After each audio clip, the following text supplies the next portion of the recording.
Were you signing autographs in class? For sure, yeah, and just pictures here and there, but you know, I get it. Like, who knows where I'm gonna end up one day, and I would be doing the same thing if I was in their shoes, so yeah. J.J. McCarthy to Roman Wilson for the 5th time this year, 47 yards. What is it like walking around campus and being the guy, Michigan's quarterback here in Ann Arbor? How do you handle it all? You know, I just think of myself as just another, you know, kid that goes here and strives to be excellent. That's what every single kid at this university is doing. I don't want to say it's humbling, but you know, you got people that are studying to be the next astronauts or the next bioengineers. So it's just great to be in an environment where everyone's striving for that excellence, and it's just the norm. One follow-up: you signing autographs for people when you go to class? Is it is it a vibe like that where people are respectful with you? Are you signing autographs in class? For sure, yeah, and just pictures here and there. But you know, I get it. Like, who knows where I'm gonna end up one day, and I would be doing the same thing if I was in their shoes. So yeah. Have you noticed people like that go on and take that next step, whether it's in, you know, a study room where you're looking across and there's a hockey player getting drafted in the first round, or if there is some bioengineer? Have you had conversations like that with fellow students here? For sure. I had actually had a lot of classes with Luke Hughes, and it's just amazing to see what he's doing at the next level, and you know, inspire me to get there with him. The guy thought he had it, and went, oh man! That thing had too much Zuzu. Boom! What a throw. First couple games, JJ, you could not miss. It seemed like that third game you go, okay, I got to take it on the chin, 3 interceptions. For sure. How'd you get back on the right page against Rutgers?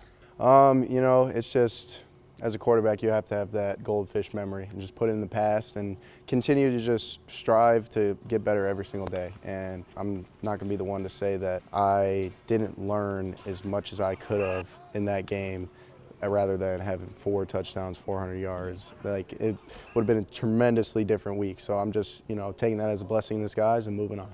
Is that a Ted Lasso reference there with the Be a Goldfish?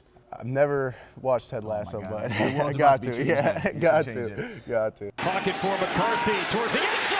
That is caught. Touchdown. Something cool that I heard about your family is the way that your parents bring people together mirrors the way you try to bring people together with this team. The tailgating aspect. Can you speak to how they are kind of the center and the hub of it all for the parents? Yeah, they might look forward to that whole tailgating scene more than I look forward to the season. But yeah, they love it. My dad, my mom, can't say enough about them. They do a tremendous job of, like you said, bringing people together, making them feel this family environment. They've been doing it since high school, so it's really great to hear all the people come up to me and say, hey, I was at the tailgate, had such a great time and all that. So, you know, just, yeah, I guess the apple doesn't fall far from the tree, so yeah. Your feet, you got to show off a little bit of the run this past week. 7 rushes, 51 yards. How much is that a part of your game, and will we see a lot more of that going forward? For sure. That's a huge part of my game because it's just another aspect of the offense that you have to defend. And, you know, I didn't do it as much as the first 3 weeks because Coach Moores knows who I am. I'm a little bit crazy when I get out there running, so he wants to limit those chances of getting hurt as much as possible. But, you know, with Big Ten play and everything, it's time to rev it up and get going. Jim Harbaugh, in his first game, back on the sideline, is a winner. Having Jim Harbaugh back on the sideline, you spoke to it those first 3 games. You love the coaches that took over, Sherrone, especially with what he does to guide this crew. But having Jim back, how different was it having him on the sideline? It was tremendously different. I mean, just having that sense of comfort, that sense of, you know, our leaders here with us on the front lines, it meant everything. Like, completing a pass down the field and then looking to the sideline and coach giving me one of these, like, it does a lot to me during that drive. And, you know, I'm just very grateful that he's back.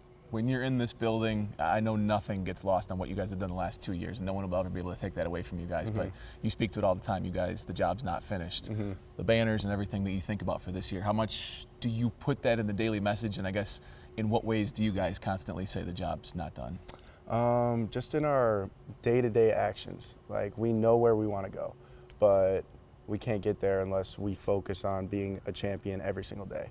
And I feel like that mindset shift for us this year has been huge. And, you know, it's just re-emphasized staying humble, staying hungry, and dominating every single day, every single meeting, every single practice, every single film study. Like, everything has to be a championship mindset every single day.